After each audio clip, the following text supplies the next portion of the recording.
Situation at present ಅಲ್ಲಿ ಹೇಗಿದೆ ಅನ್ನೋದನ್ನ ನೋಡೋಣ. ಸರೆಂಡರ್ ಕಾರ್ಡ್ ಅನ್ನ ತಗೊಂಡಿದ್ದೀನಿ. ಸರೆಂಡರ್ ಟು ಪ್ರಯರ್ ಅಂತ ಕೊಡ್ತಾ ಇದ್ದಾರೆ. ನೀವು ಪ್ರಯರಿನ ಕಡೆಗೆ ಹೆಚ್ಚು ಗಮನವನ್ನ ಕೊಡಿ, ಸ್ವಲ್ಪ ದೇವರ ಕಡೆಗೂ ಹೆಚ್ಚು ಗಮನವನ್ನ ಕೊಡ್ಬೇಕಾಗತ್ತೆ. ಯಾವಾಗ ನೀವು ದೇವರನ್ನ ತುಂಬ ಹೃದಯದಿಂದ ಪ್ರಾರ್ಥನೆಯನ್ನ ಮಾಡಿ ನನಗೆ ಸಹಾಯವನ್ನ ಮಾಡು ಅಂತ ಕೇಳ್ತಿರೋ, ಆಗ ಅದೆಲ್ಲ ಸಮಸ್ಯೆಗಳಿಂದ ನೀವು ಆಚೆ ಬರ್ತೀರಾ. ಮಾಡೋದ್ರಿಂದ, ದೇವರನ್ನ ನೀವು ಧ್ಯಾನ ಮಾಡೋದ್ರಿಂದ ನಿಮ್ಗೆ ಏನ್ ಸಿಗುತ್ತೆ, ಯಾವುದೇ ರೀತಿಯ ಗೊಂದಲಗಳಿಗೆ ಅಥವಾ ಯಾವುದೇ ರೀತಿಯ ಸಮಸ್ಯೆಗಳು ನಿಮ್ಮಲ್ಲಿ ಇದ್ರೂ ನಿಮ್ಮ ಲವ್ ಲೈಫಿನ ವಿಚಾರವಾಗಿ ನಿಮ್ಗೆ ಆನ್ಸರ್ಗಳು ಸಿಗುತ್ತೆ, ಮತ್ತೆ ಸಪೋರ್ಟ್ ಕೂಡ ನಿಮ್ಗೆ ದೇವ್ರ ಕಡೆಯಿಂದ ಸಿಗುತ್ತೆ ಅನ್ನುವಂತಹದ್ದು ನಿಮ್ಗೆ ಹೇಳ್ತಾ ಇದ್ದಾರೆ. ಅಟ್ ಪ್ರೆಸೆಂಟ್ ಅಲ್ಲಿ ಲವ್ ಸಿಚುಯೇಷನ್ ನಿಮ್ಗೆ ಬಾಟಮ್ ಆಫ್ ದ ಟಕ್ ಬಂದಿರುವಂತಹದ್ದು ರೆಫ್ಯೂಸಿಂಗ್ ಆಫರ್. ಯಾವುದೋ ಕೆಲವೊಂದು ನಿಮ್ಮ ಲವ್ ಲೈಫಿನ ವಿಚಾರವಾಗಿ ಆಫರ್ಗಳನ್ನ ರೆಫ್ಯೂಸ್ ಮಾಡ್ತಾ ಇರುವಂತಹದ್ದು ಅಥವಾ ಮಿಸ್ಡ್ ಆಪರ್ಚುನಿಟಿ ಅನ್ನುವಂತಹದ್ದು ರೆಪ್ರೆಸೆಂಟ್ ಆಗ್ತಾ ಇದೆ. ಯಾಕೋ ನೀವು ಮಿಸ್ ಮಾಡ್ಕೋತಾ ಇದ್ದೀರಾ ಕೆಲವೊಂದು ಆಫರ್ಸ್ ಗಳನ್ನ ಅನ್ನುವಂಥದ್ದು ರೆಪ್ರೆಸೆಂಟ್ ಆಗ್ತಾ ಇದೆ. ಏನೋ ಒಂದು ರೀತಿಯ ಧ್ಯಾನ ಮಾಡ್ತಾ ಇರುವಂತದ್ದು, ಚಿಂತೆಯನ್ನ ಮಾಡ್ತಾ ಇರುವಂತದ್ದು ರೆಪ್ರೆಸೆಂಟ್ ಆಗ್ತಾ ಇದೆ. ಪಾಸ್ಟಿನಲ್ಲಿ ನಿಮ್ಮ ಲವ್ ಲೈಫಿನ ವಿಚಾರವಾಗಿ ಒಂದು ನ್ಯೂ ಐಡಿಯಾ ಇತ್ತು, ಏನೋ ಒಂದು ರೀತಿಯ ಹೊಸ ಹೊಸ ಐಡಿಯಾಗಳನ್ನ ಮಾಡ್ಕೊಂಡಿದ್ರಿ. ಲವ್ ಲೈಫಿನ ವಿಚಾರವಾಗಿ ನಿಮ್ಮ ಆಪರ್ಚುನಿಟಿ ಕೂಡ ಚೆನ್ನಾಗಿಯೇ ಇತ್ತು. ಆದ್ರೆ ನಿಮ್ಮ ಲವ್ ಲೈಫಿನ ವಿಚಾರದಲ್ಲಿ ಕಿಂಗ್ ಆಫ್ ಸೋರ್ಸ್, ನೀವೇನನ್ನ ನಿಮ್ಮ ಲವ್ ಲೈಫಿನ ವಿಚಾರವಾಗಿ ಏನನ್ನ ಎಕ್ಸ್ಪೆಕ್ಟ್ ಮಾಡಿದೀರಾ ಪಾಸ್ಟಿನಲ್ಲಿ ಅಂದ್ರೆ, ಲವ್ ಲೈಫಿನಲ್ಲಿ ಒಂದು ಕ್ಲಿಯರ್ ಇರಬೇಕು, ಕ್ಲಾರಿಟಿ ಇರಬೇಕು, ಮತ್ತೆ ಯಾವುದೇ ವಿಚಾರ ಕೂಡ ನಿಮ್ಮ ಲವ್ ಲೈಫಿನ ವಿಚಾರದಲ್ಲಿ ಮುಚ್ಚುಮರೆ ಅನ್ನೋದು ಇರಬಾರ್ದು. ಸ್ಪಷ್ಟವಾಗಿರ್ಬೇಕು, ಸ್ಪಷ್ಟವಾಗಿ ಹೇಳ್ಬೇಕು, ಏನ್ ಹೇಳ್ಬೇಕೋ ಅದು ಸ್ಪಷ್ಟವಾಗಿ ಹೇಳ್ಬೇಕು ಅನ್ನುವಂತಹದ್ದು ಎಕ್ಸ್ಪೆಕ್ಟ್ ಮಾಡುವಂತಹದ್ದು ಪ್ರೀತಿಯ ವಿಚಾರದಲ್ಲಿ. ಮತ್ತೆ ಕ್ಲಿಯರ್ ಆಗಿರ್ಬೇಕು.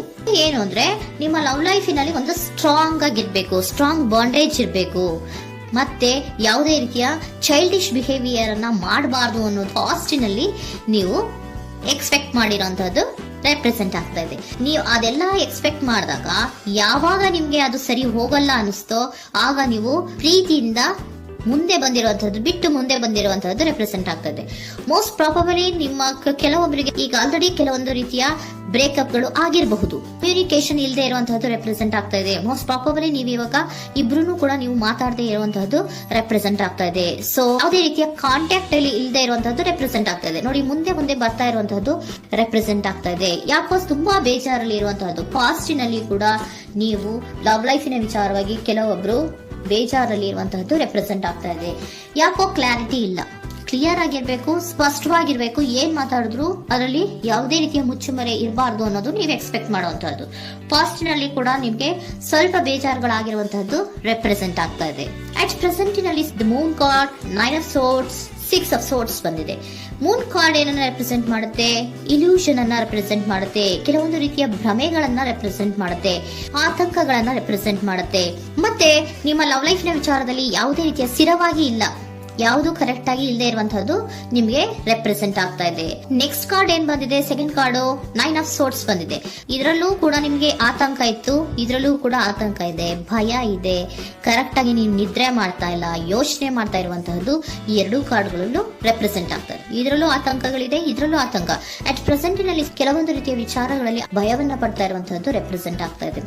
6 ಆಫ್ ಸೋರ್ಡ್ಸ್ ಕೂಡ ಏನಾಗ್ತಾ ಇದೆ? ಮೂವಿಂಗ್ ಆನ್, ಮುಂದೆ ಹೋಗ್ತಾ ಇರುವಂತಹದ್ದು, ಬೇಜಾರಿಂದ ನೀವು ಮುಂದೆ ಮುಂದೆ ಹೋಗ್ತಾ ಇರುವಂತಹದ್ದು ರೆಪ್ರೆಸೆಂಟ್ ಆಗ್ತಾ ಇದೆ. ಅಟ್ ಪ್ರೆಸೆಂಟಿನಲ್ಲಿ ಯಾವುದೇ ರೀತಿಯ ಸಮಾಧಾನದಿಂದ ಇದ್ದಿರುವಂತಹದ್ದು ಈ ರೀಡಿಂಗ್ ಗಳಲ್ಲಿ ಕಾಣಿಸ್ತಾ ಇಲ್ಲ.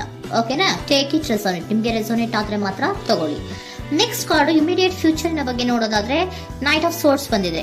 ಅಂದ್ರೆ ಈ ಕೆಲವು ಬೇಜಾರುಗಳಿಂದ ಏನ್ ಈ ಮೂವ್ ಆನ್ ಆಗ್ತಾ ಇದ್ದೀರಲ್ವಾ, ಕೆಲವೊಂದು ವಿಚಾರಗಳನ್ನ ಕ್ವಿಕ್ ಥಿಂಕಿಂಗ್ ಅನ್ನ ಮಾಡಿ ನೀವು ಮುಂದೆ ಬರುವಂತಹದ್ದು, ಕೆಲವೊಂದು ಆಕ್ಷನ್ಸ್ ಗಳನ್ನ ತಗೊಳ್ಳುವಂತಹದ್ದು ರೆಪ್ರೆಸೆಂಟ್ ಆಗ್ತಾ ಇದೆ. ನಿಮ್ಮ ಲವ್ ಲೈಫಿನ ವಿಚಾರವಾಗಿ ಕ್ವಿಕ್ ಥಿಂಕಿಂಗ್ ಅನ್ನ ಮಾಡಿ, ಏನ್ ಮಾಡ್ಬೇಕು, ಹೇಗ್ ಮಾಡ್ಬೇಕು ಅಂತ ಕ್ವಿಕ್ ಥಿಂಕ್ ಅನ್ನ ಮಾಡಿ ನೀವು ಮುಂದೆ ಬರುವಂತಹದ್ದು, ಮತ್ತೆ ಕೆಲವೊಂದು ರೀತಿಯ ಆಕ್ಷನ್ ಗಳನ್ನ ತಗೋತಾ ಇರುವಂತಹದ್ದು ರೆಪ್ರೆಸೆಂಟ್ ಆಗ್ತಾ ಇದೆ. ಕ್ವೀನ್ ಆಫ್ ಕಪ್ ಏನನ್ನ ರೆಪ್ರೆಸೆಂಟ್ ಮಾಡುತ್ತೆ? ಬಹಳ ಕೇರಿಂಗ್ ಅನ್ನ ರೆಪ್ರೆಸೆಂಟ್ ಮಾಡುತ್ತೆ.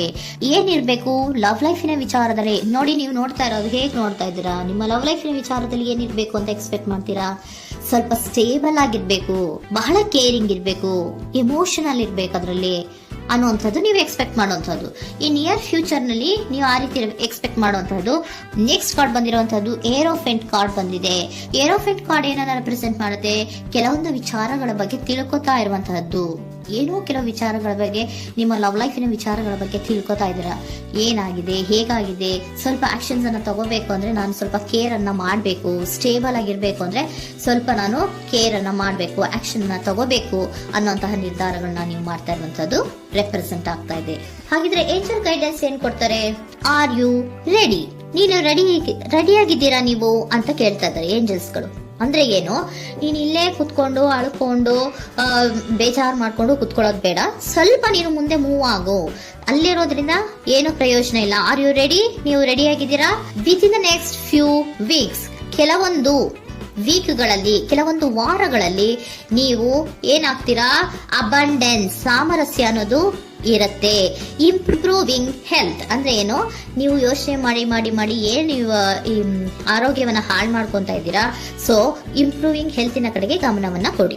ಆತಂಕವನ್ನ ಮಾಡ್ಕೊಂಡು ಭಯವನ್ನ ಪಡ್ಕೊಂಡು ಮುಂದೆ ಹೋಗ್ಬೇಕಲ್ಲ ಅಂತ ನೀವು ದಿನ ದಿನ ಹೆಂಗೆ ಕಾಲವನ್ನ ಮುಂದೆ ಹಾಕ್ತಾ ಇದ್ರೋ, ಅದಕ್ಕೆ ಏನ್ ಹೇಳ್ತಾ ಇದ್ದಾರೆ? Are you ready? ಮುಂದೆ ಬರೋದಕ್ಕೆ ನೀನ್ ರೆಡಿ ಆಗು. ನೀವ್ ಅಲ್ಲೇ ಕೂತಿರೋದ್ರಿಂದ ಯಾವುದೇ ರೀತಿಯ ಪ್ರಯೋಜನ ಇಲ್ಲ.